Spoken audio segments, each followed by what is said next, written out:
Welcome everyone. We are live, or at least we should be. Please let me know in the comments if you can hear me, if you can see me. Also, please put your name in the comment box. Let me know how long you guys have been selling on Amazon or if you're brand new. And also where you guys are from. Today, this is the new user Q&A. So today we'll be going over some basics on how to use ScoutIQ. We'll be answering any questions you guys have. And I'll be happy to stay on here as long as you guys want me to, as long as you guys have questions. So yeah, please let me know if you can hear me and everything looks okay on your end, and we can jump in a second. Caleb Roth will be joining us in just a couple minutes. He's actually here at the office right now. So it looks like we have Terry on here, been selling for 4 years from Alabama. Welcome. We've got Gary on here, selling for approximately 2 years. From Richmond, we've got Donald, been using the app for 1 week in California. That's awesome. Working good so far. Got questions? Great. Please leave those questions in the comments and we will start getting to those soon. We've got Chrissy from Denver. Okay, Denver. Well, that's where we are. We're just outside of Denver. Technically, we're in, what city is our office in, Caleb? Centennial. Thank you. Centennial, Colorado. I live in Castle Rock and Caleb lives the corner of like Aurora and Parker area, but our office is in Centennial, so you are not too far from us. Let's see here. John is from Connecticut, has been selling for 4 months. That's great. And those of you that are still on here and hiding, not showing up in the comments yet, please don't be shy. Let us know you're here and let me know if you have any questions. I've got a few slides. You got some things we can go into for information that I think is just generally good information for you guys if you're just getting started with ScoutIQ, and especially if you're just getting started with selling on Amazon. One of the cool things we have coming up I wanted to mention, even though you guys are brand new to ScoutIQ, a lot of you have been selling for a little while, it looks like today, but we have an event coming up in the not too distant future, and I want to show you guys that event we have. Let me switch the slides here so you can see it. So we put on these conferences a couple times a year. We call them the Turn the Page events. ScoutIQ does it with AccelerList, the listing software. And these are events where it's limited to about anywhere from 25. We've done up to 75 before, but this next event will be about 25 people. And we'll rent out an Airbnb normally. We'll bring in some speakers, and we'll just have a good weekend talking about selling on Amazon, learning some tips and tricks from different sellers that are maybe doing bulk or just selling in different ways. And it's a great time to network and meet with other sellers. There's people there that have been selling for a very long time, and there's people there that are brand new. And so if you guys are in the Atlanta area or want to travel, we'll be there. Friday is the actual day of the event, but normally everyone shows up on Thursday. We do a little meet and greet Thursday night. The event is all day Friday, and then Saturday is more of a fun day where everyone goes out and does something. That'll be October 17th through 19th, and you can see that bit.ly link right there if you guys are interested in attending that event. Like I said, we'll have about 25 tickets. I think we've sold, I don't know, 10 or something like that so far. So we do have a few left, and that bit.ly link right there, everything has to be lowercase for that link to work properly. So if you are typing that into your browser, do it all lowercase, and that should work. Also, hopefully you guys are already a part of this, but I will share it anyways. No, not this one. Wrong slide. Here we go. The Book Flipper community on Facebook. So the Book Flipper community on Facebook, again, hopefully most of you guys are a part of that, but that's our Facebook community. That's where we have over 10,000 members there, and it's a very active community talking specifically about selling on Amazon. So if you guys have any questions, especially if you want your questions answered super quickly, you can go there, you can search that Facebook group. Let me move my face out of the way here so you can actually see that link there. You should have had this link in all of your introduction emails to ScoutIQ as well, so you can go there and check those out also. Let me move my face, there you go. But this group is a great place if you have questions. You can search the group, most likely someone's asked it before and it's been answered. If it hasn't, you guys can ask it, and probably within a couple minutes you'll have a lot of people answering your question for you. So it's a great place to go when you get stuck, if you're not sure how to do something, whether it's with ScoutIQ or just selling on Amazon in general. It's a great group to be a part of, and our members make it an awesome community there, and it's growing every single day. So please join that group if you haven't already. Bob is on here from Phoenix. 20 days as a seller. That's awesome. Have you gotten your first sale yet, Bob? Or have you actually started sending stuff into Amazon? Curious to know if you've gotten your first sale there. We have Kathleen from Cave Creek, Arizona. Where is that at in Arizona? I'm not familiar with that. I've got my wife's family all lives in Mesa, Arizona, and so we're out there a couple times a year normally for holidays and stuff like that. So I'm familiar with the places right around Mesa, but not too familiar with Arizona in general. But new to sourcing books and selling on Amazon, that's great. Got dentist in Iowa, first day selling, that's awesome. Connecticut 4 months, already covered that one, great. North of Phoenix, okay. Yeah, so like I said, Mesa is where my wife's family lives, so all around there is where I pretty much stick to. But we actually did have a Turn the Page event out in Phoenix area last year, I think in October of last year. So we were out there and we did have an event out there, and that was a great event. We got an Airbnb out there and did the normal Turn the Page thing I was talking about. So it was a good time out in Arizona. It was good weather while we were there too. So I'll jump into a few things right here, but please leave any questions you guys have in the comments here and we can start answering those. But one of the main things that we get asked and that people have questions with when it comes to ScoutIQ is getting the no results found when you're scanning and you're just starting out. So if any of you guys are just starting out with ScoutIQ, you've just downloaded the app, and you go and you scan something and you see it says no results found, hopefully you'll see right there it says you can connect your Amazon account, and there's a little link right there. But you'll need to connect your Amazon account in order to do live lookup. So if you want to look up something live on Amazon and see the current price as it is right now, called a live lookup, first you'll need to be connected to your internet, whether it's through data or Wi-Fi. But you also need to have your Amazon account connected to ScoutIQ. That's not our requirement, that's Amazon's requirement, but we try and make it as easy as possible for you. So you can see up here on the screen, if you go to your portal online, which will be app.scoutiq.co, you can log in there with the same credentials you do with the app. Then you're going to want to click on account, and you're going to want to click on Amazon settings, and you'll be able to see that Amazon settings page. There's 3 steps you'll go through, and they're pretty easy steps. The first step, you're going to click that link in step 1. It'll open up this page you see right here.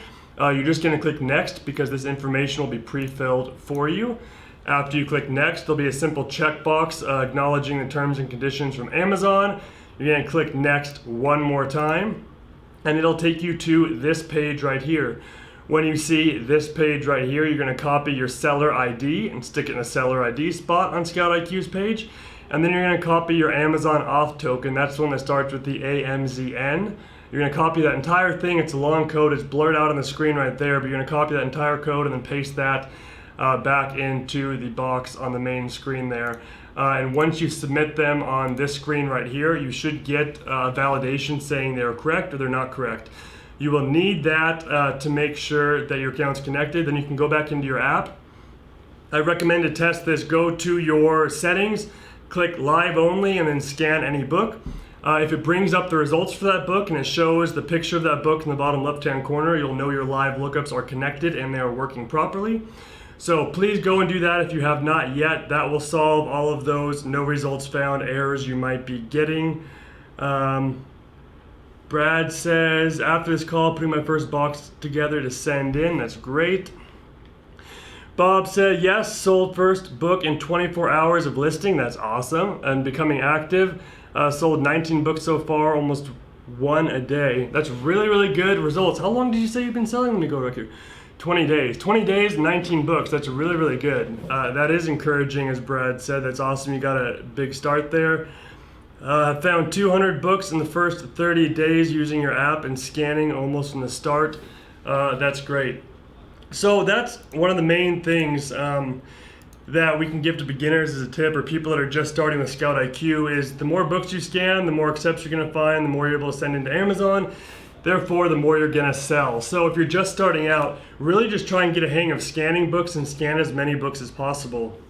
To set expectations, For those of you that have been selling for a while, you probably already know this, but for beginners out there, to set expectations, when you're scanning, let's say 100 books, if you scan 100 books, the average accept rate, if you're cherry picking, going to thrift stores or libraries, things like that, cherry picking, is going to be between 2 and 5%. Probably 2 and 3% is going to be a little more average.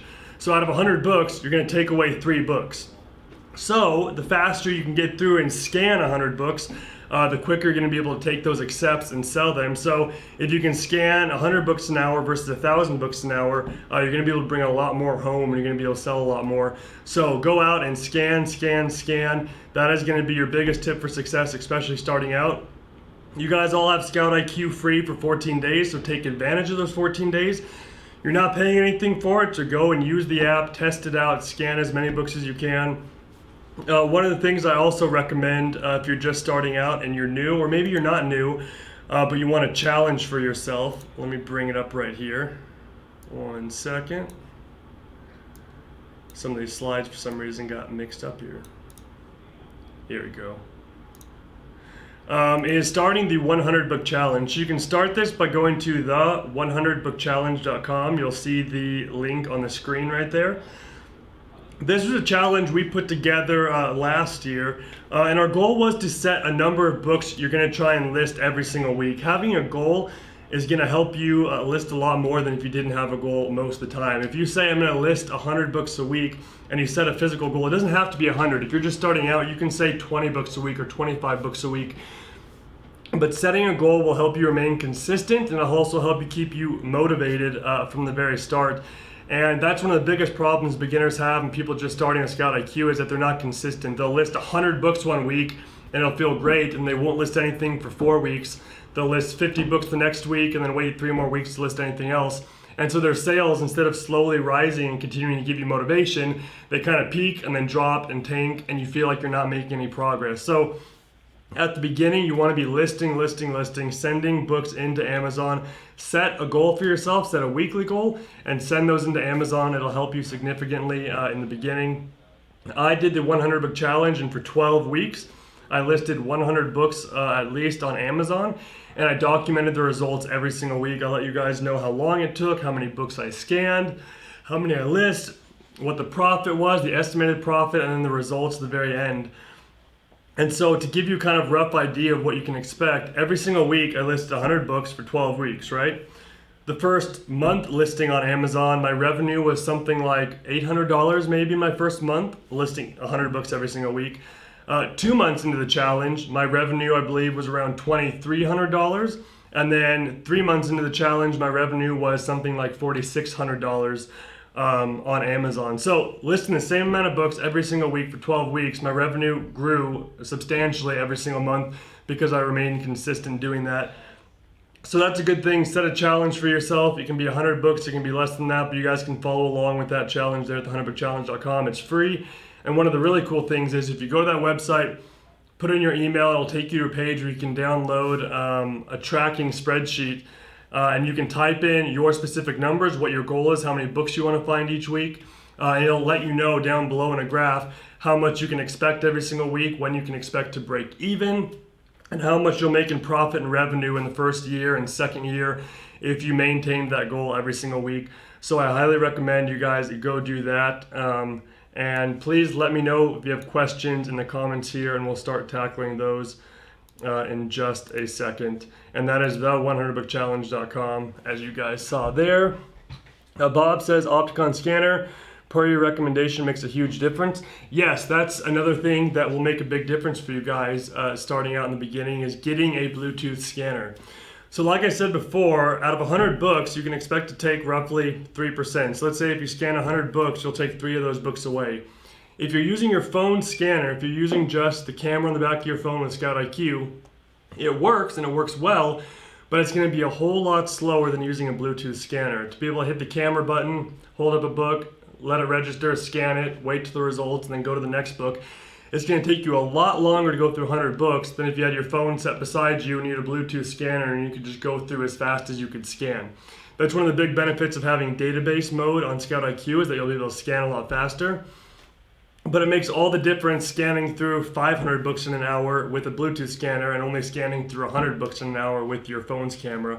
That's probably an exaggeration. You can do more with your phone's camera, and you can do even more than that with a Bluetooth scanner. But you guys get the point. A Bluetooth scanner will be able to help you scan faster, and therefore you're going to hopefully get more books back, and you can list more on Amazon and sell more. They are a little bit pricey for the higher end Bluetooth scanners. Caleb and myself always use the Opticon 2002.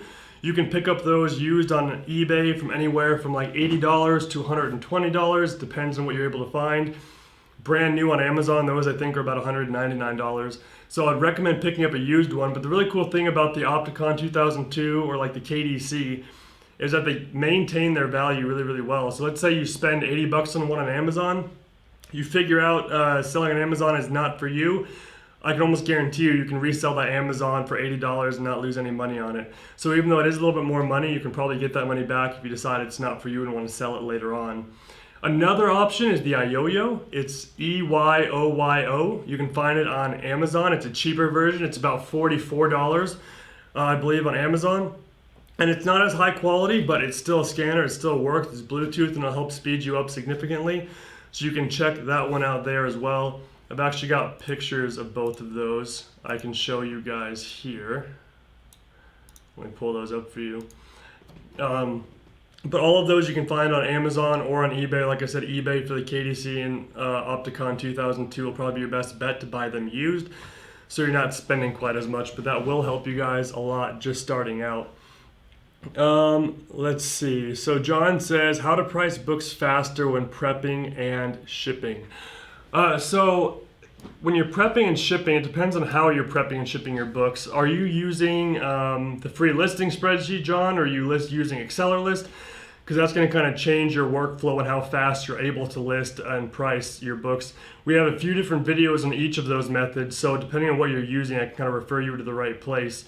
But that will affect how fast you can list and ship and what the process is based on how you're doing it. John says prepping about 200 books a week takes about 6 hours for you right now. So 200 books a week, if you're talking about listing the book, pricing the book, labeling it, putting it in the box, and shipping it off, normally you can expect between 50, maybe up to 100 books an hour if you're doing it with AccelerList and you've got the right systems in place. I would say 50 books, 40 to 50 books an hour is a good mark to kind of shoot for. I'll share a link real fast. Let me find it for you. Caleb has actually made a video in the past. It's going to be the old version of AccelerList, but it'll still work, showing how he does the one box method, which will show you kind of how he lists, which is very similar to how I list. And I'll kind of show you the workflow so you can kind of compare it to what you're doing right now and see how it differs. Let me pull that up and I'll share the link in the comments here. Give me 1 second.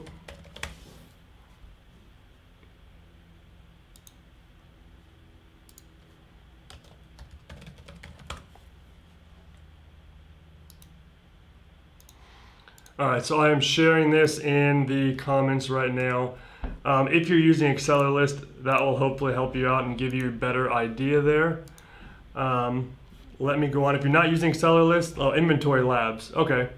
So I have not actually used Inventory Labs and don't know the exact workflow in there, but that video I just shared might actually help you as well, just to see the process he's doing with AccelerList, and a lot of that I can probably transfer over. Oh, here comes Caleb right here. So Caleb will join me in here.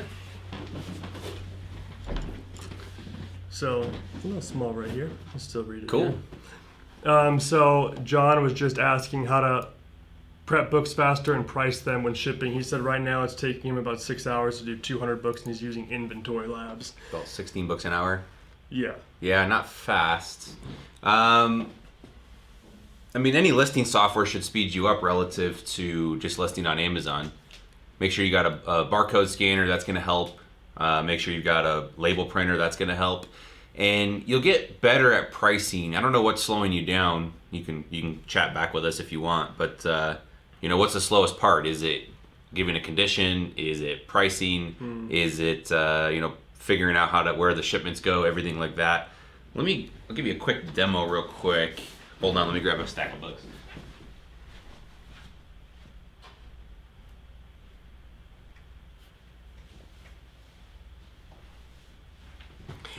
I'm just curious, what's your record right now? What's the most you've done actually labeling and shipping out? So my wife and I list together, so it's two of us, and we use AccelerList, but it's similar to another other listing software. It's kind of optimized for books and media, and together, if we really crank, we can get about 250 an hour with the two of us, so 125 per man hour. I just got a couple books here, but really, like our process, we try and get a flow going so everything goes left to right or right to left, I don't care. So we'll start on one side, I get a stack of books. We usually try and put them barcode up, scan the barcode, and then while it's pulling up the information on Inventory Lab, we take this and we're just literally looking through it. There's no markings. I'm not looking at every page or trying to straighten out dog ears. It doesn't really matter. A book is a book. So, this has a little bit of wear up in the corner. Where's the camera? Up there? Up there, yeah. So it's got a little wear, so it's not going to be very good. I'm probably going to call it good. There's no markings, but literally I don't look at it very long. I'm just looking, is it mostly square? It's going to be good at best. No markings, and I have a default note that says good condition, no markings. I click that, off we go, and then pricing, you can kind of hear that as well.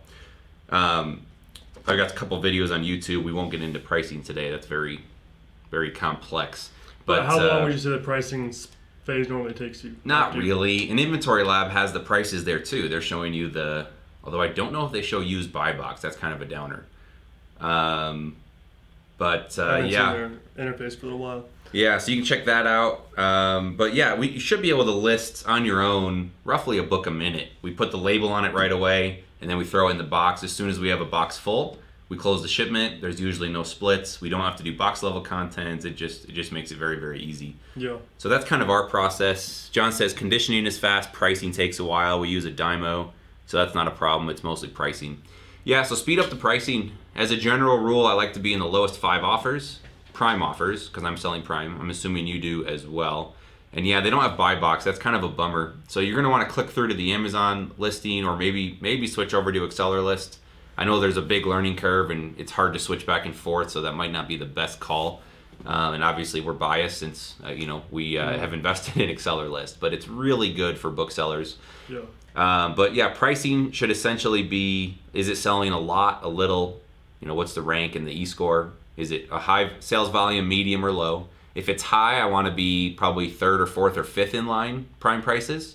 If it's in the middle, I want to be 2nd or 3rd. And if it's not selling very often, I want to be the lowest prime price, or kind of go from there. And if it's really, really like high rank, then I'm going to take merchant fulfilled price plus 50 cents plus 10 cents, and I'm not going to bother with prime prices. So pricing shouldn't take very long. Check out my video. I kind of go through the pricing philosophy.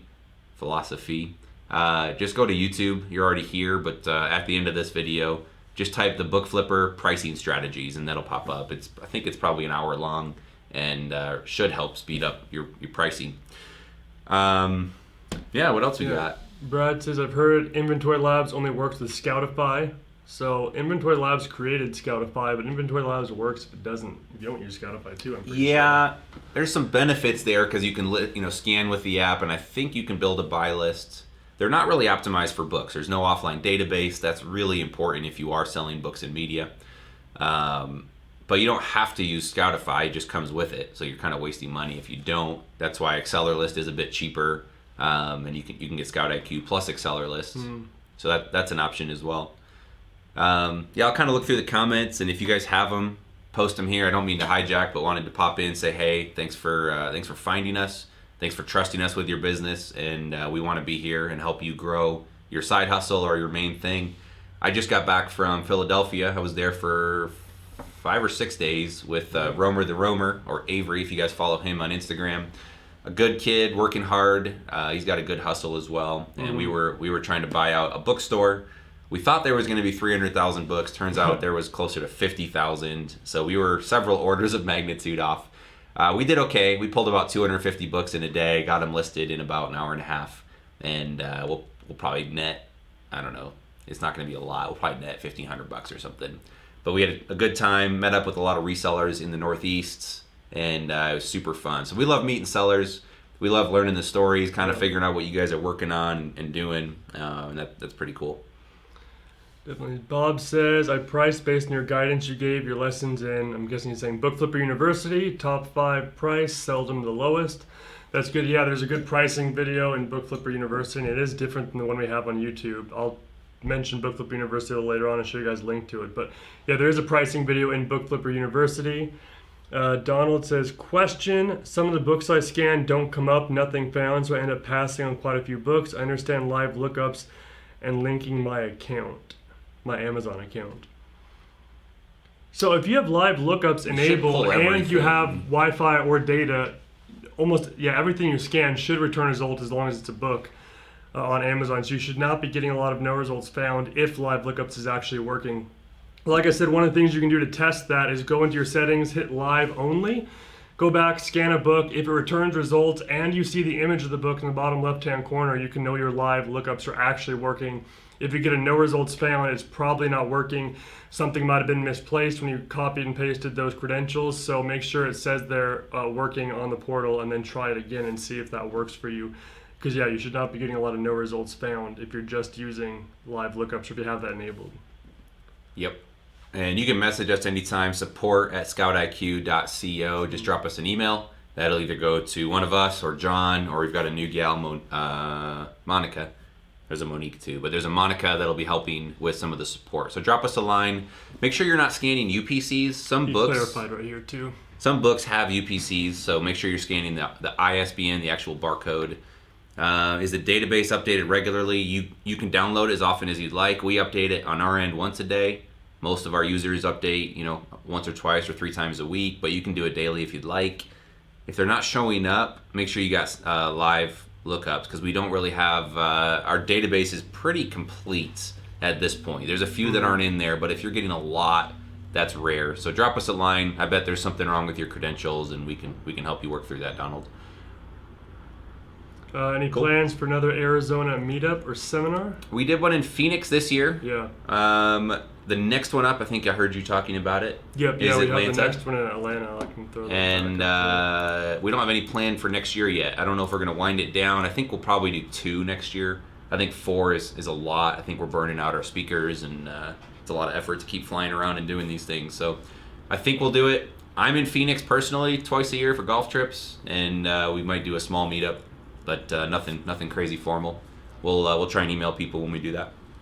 Yeah, I put that Atlanta event back up on the screen too if you guys want to check that out and see that link again for that Atlanta one. Let me see if I missed any questions here.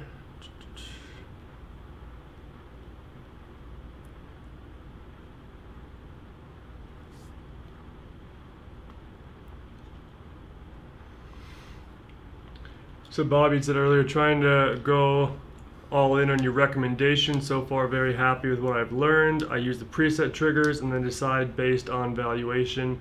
Yeah, the preset triggers are a great place to start, especially if you're new or not quite sure what you're looking for yet. The default triggers weren't made just to be something you have to change. We made them to actually use them, and specifically for beginners to be able to use and kind of use right out of the gate. So like I tell people, unless you have a specific reason you want to change them or something you want to change about your profit or what you're looking for, the default triggers are a great place to start. And you can keep those for as long as they work for you, unless you have a reason you want to change them. I didn't mention it. Hopefully you guys have seen it when you've started, but I'll show you guys where to edit your triggers. Because if you go to ScoutIQ in the app and you click triggers, you'll see default triggers, but you're not going to see a place to edit them. There's a link there though now, right? To edit. There is. Triggers, you can edit it right from the app. It's better on a computer, but it'll work that way. Yeah, so in the app you can hit edit triggers, but yeah, like Caleb said, I highly recommend you go to the desktop. It'll have a much better view. When you go to desktop view, you're going to see something that looks like this. If you click on triggers in the portal up at the top, this will open up the triggers, and you'll have your ScoutIQ default triggers right there. If you want to see what the default values are, you can click on that, it'll open it up and you can look through those. But if you try and edit them, it's not going to let you edit them. The reason we did that is because we want you to always have the default to fall back on. If you edit them and then something gets messed up, we wanted to make sure if you're out scouting, you don't have to go rebuild triggers. You can just click on default and go from there. So if you would like to edit them, what you can do is you can hit new trigger set. You can see that button at the top right there, and it's going to open up a page and click restore to default. It'll fill that all out with your default triggers, and you can go through there and edit them as you'd like. The actual trigger page looks like this. Let me move my head up here so you guys can actually see what it looks like. Do that there. Pretty sweet. Yeah, so you can see this is what the actual trigger page looks like. Up at the top, you're going to have your name for it, if it's FBA or merchant fulfilled. What is that? Buy cost, and then cost per pound for shipping. And then you can kind of see the way the logic works right here. For those of you that are brand new, triggers might be something that is not obvious how they work at the very beginning. I had no idea what a trigger was or how it worked. And even looking at this might be a little confusing if you're new to triggers. So what this basically is saying is that trigger 1 right here, you can see it's got a minimum E-score of 151. So if you scan a book and the book says E-score of 151 plus, it's automatically going to go into this very first trigger slot right here. So if we follow this logic down this row right here, we can see max E-score is 699. E-score only goes up to 180, but we have that there just so it encompasses everything above 151. Minimum rank is 1, so if there's no E-score present, we have E-score for most of our books, but if we don't, it'll fall back to rank and say if rank is between 1 or up to 50,000. And then it's going to look at the FBA 4 slot, so the 4th highest book in the FBA column. And the reason for that is if this book is selling all the time, you don't need to be the lowest price. We're going to go all in the pricing here, but you don't need to be the lowest price or always meet the buy box. If it's selling all the time, you can price a little higher. So the app's going to look at the FBA 4th slot, and you'll see that highlighted in orange on the app when you scan a book like this. If there's not, it'll look at the merchant filled spot. If there's no FBA books, compare to buy box, you can kind of see the logic there. And that's how it'll say accept or reject on that book if it meets the minimum profit of $2 for this one. I think it's right outside of the scope right here. But if it meets, I think, $2 for this lowest one, you can follow that logic up to trigger 2. E-score goes down a little bit, and then it keeps going down as the triggers go up. So you guys can edit the triggers based on that if you see something you want to change, but that's how the default triggers are set up. So you can kind of follow that logic, and that's how the app's going to tell you to accept a book or reject a book. Because I know it's confusing at first if you scan a book and you see profit of $20 and it says reject. You're like, why would I reject this? It's a profit of $20. But you might look and say, hey, the E-score is 0 and the rank is, I don't know, 7 million or something like that. It hasn't sold in a year. Therefore, even though it's quote unquote $20 profit, it's not selling enough to justify that. So that's why the app is telling you reject. So if you see books that say accept or reject that confuse you, go back into your triggers and kind of try and figure out why the app is saying accept or reject. And it'll really help you when you're out scouting to know your data and see why the app is telling you to do what it's telling you to do. And you'll be a lot better sellers because of that. So let's see if you have any more questions here. Any concerns with the Amazon terms of service change impacting your app? Yeah, so this is probably the Keepa question. Yeah. Amazon and Keepa are having a duel because Keepa started charging for their data. Amazon says it's our data, you got it from us, therefore you can't charge for it because it's ours. And Keepa is located, I believe, in Germany, and so they're like, thumbing their nose at Amazon saying whatever. So Amazon changed the terms of service saying that apps like us cannot promote or actively partner with or whatever. Vend, I think. We can't promote companies that vend or sell Amazon data. So I think Inventory Lab says that Keepa, is based in that. So they've removed Keepa from their app. I think ScoutIQ has followed suit. We will probably be following suit as well. But we haven't heard, Amazon's not reached out and told us anything. So I think we'll probably be conservative and pull it.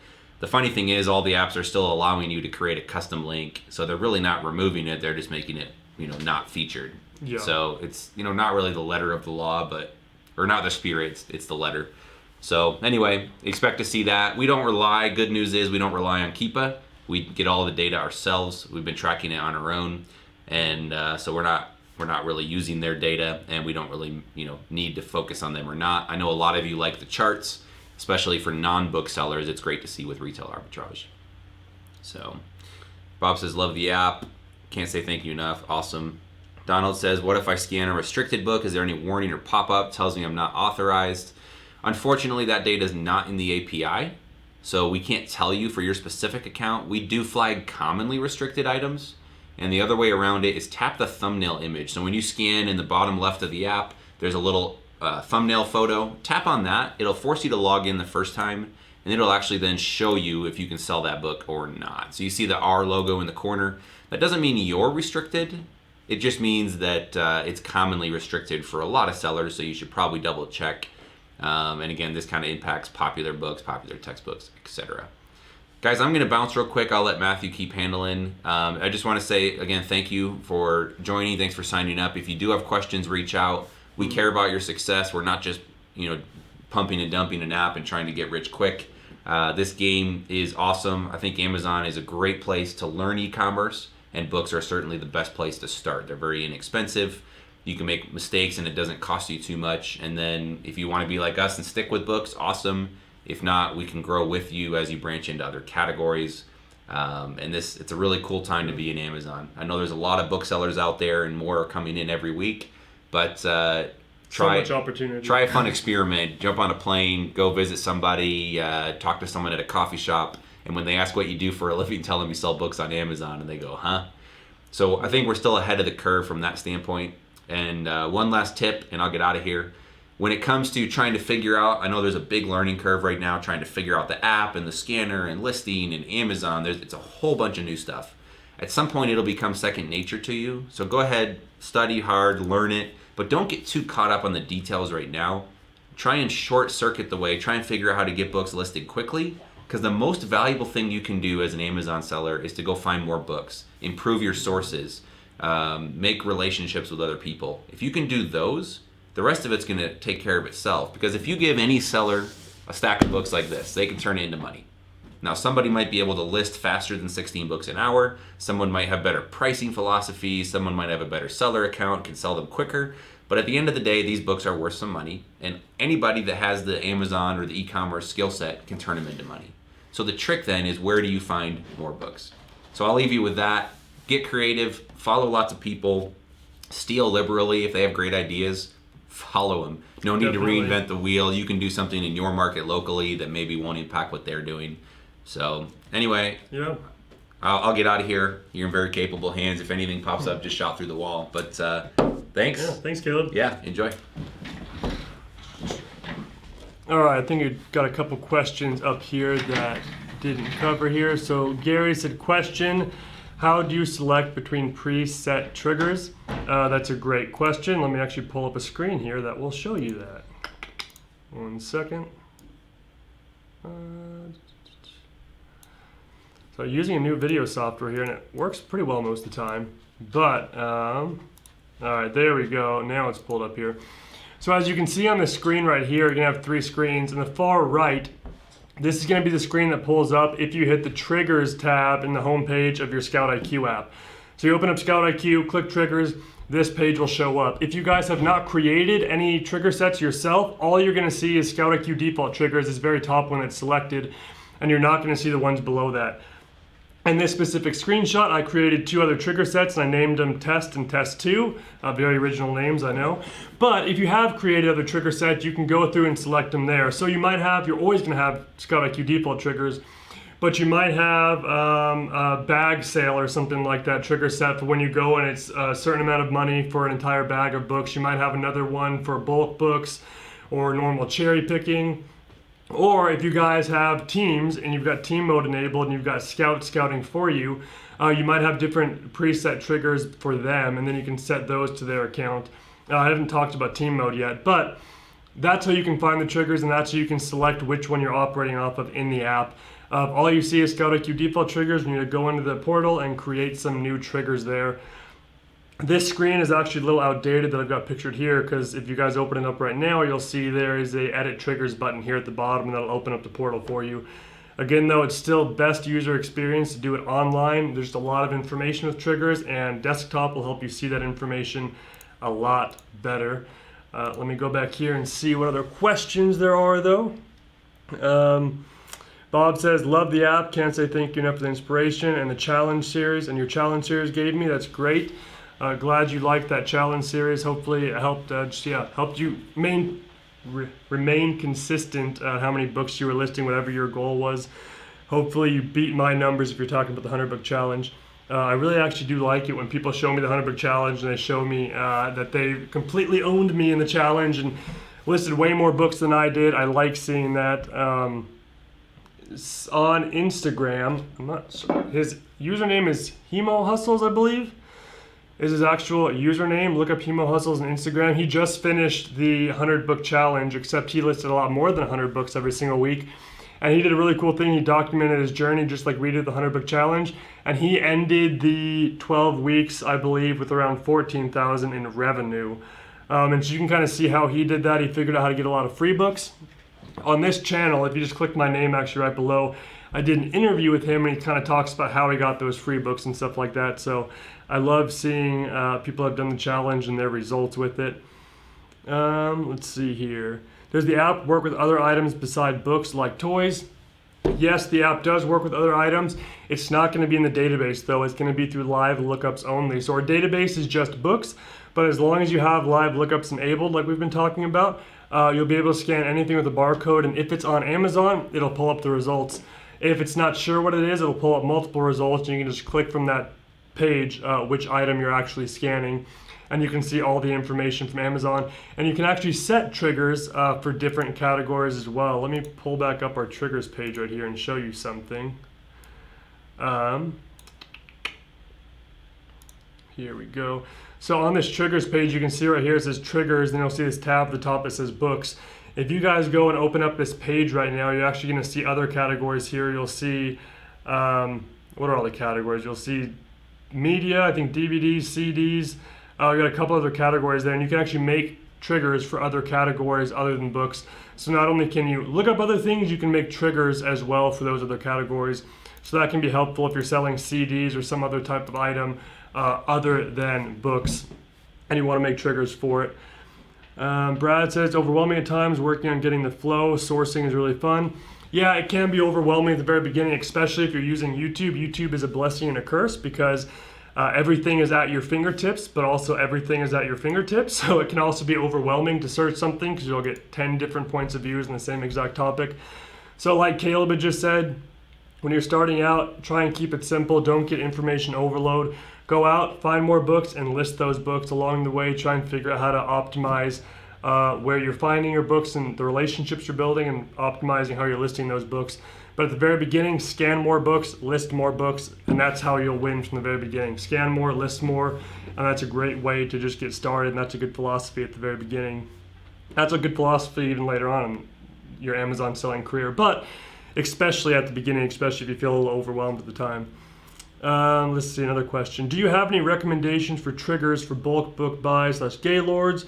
Would you be suggesting only changing the buy cost or something more elaborate for setting bulk triggers?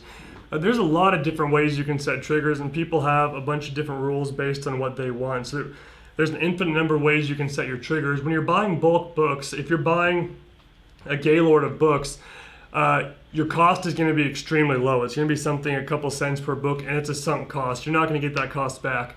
Unlike when you're going to a thrift store and you're looking at a book that costs $2, you can decide whether you want to buy that book or not, and then you can put it back on the shelf if it doesn't meet your criteria.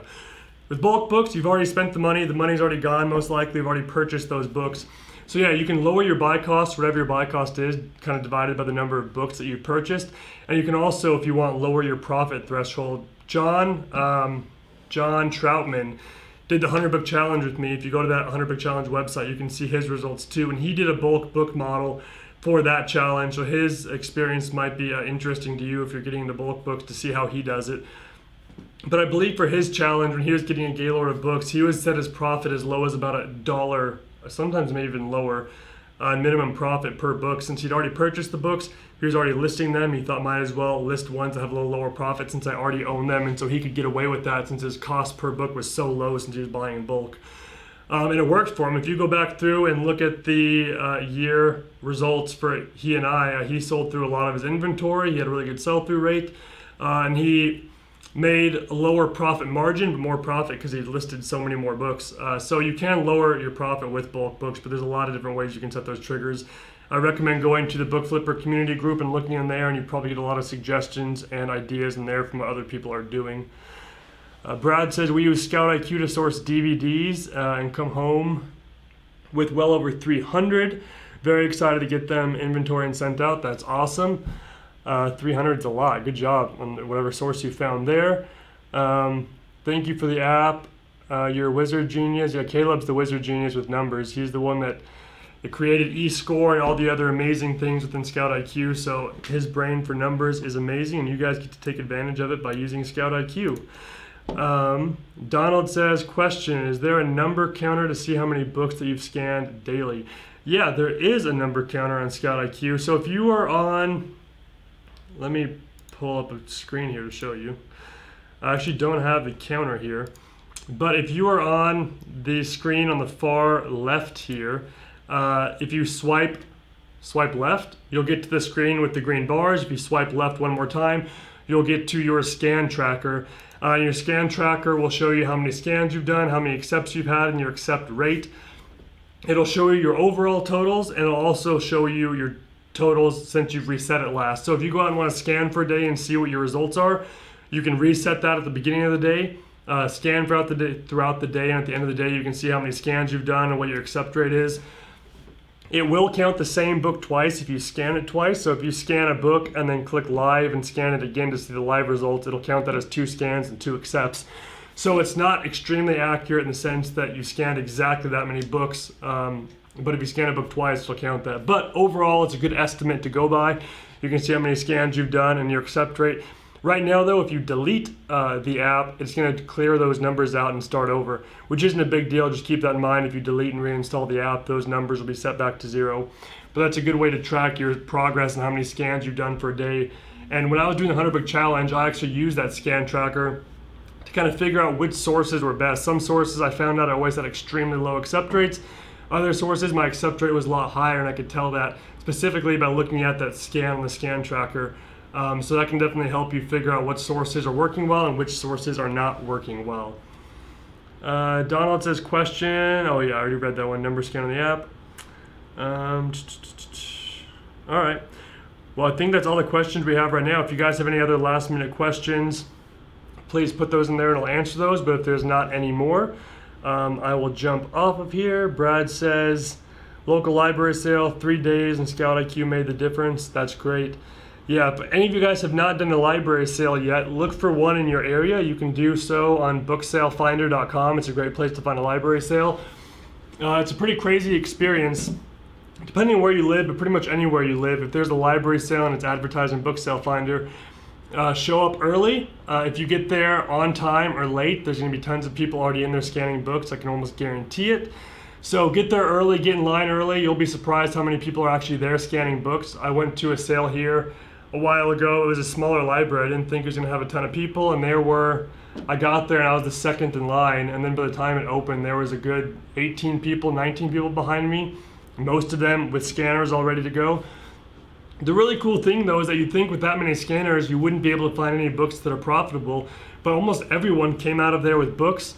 I came out of there on that sale, I forget how many, but it was a good number of books. So even though there's a lot of scanners there, go have fun. It's a really cool experience. Go find the profitable sections first. Go scan through those. Have a Bluetooth scanner. Make sure it's charged and have your database downloaded the night before. But that's a really cool experience starting out, and it can help you get a lot of books really quickly depending on the sale. So that's awesome. You had a good time at that library sale, though. Let's see here. Nice. I see the counter. Thanks. That helps a lot. That's great. Thanks for the webinar. Looking forward to more. So these webinars are every Thursday at 11 a.m. So if you guys are in your 14-day trial, you should be able to hit 2 of these. So if you have questions throughout the week, come back to that next one next Thursday, and we can chat again. But thank you all that have been here. If you have questions, again, you can email support@scoutiq.co, and we'd be happy to help you guys out. But thank you guys for spending this time with me here today.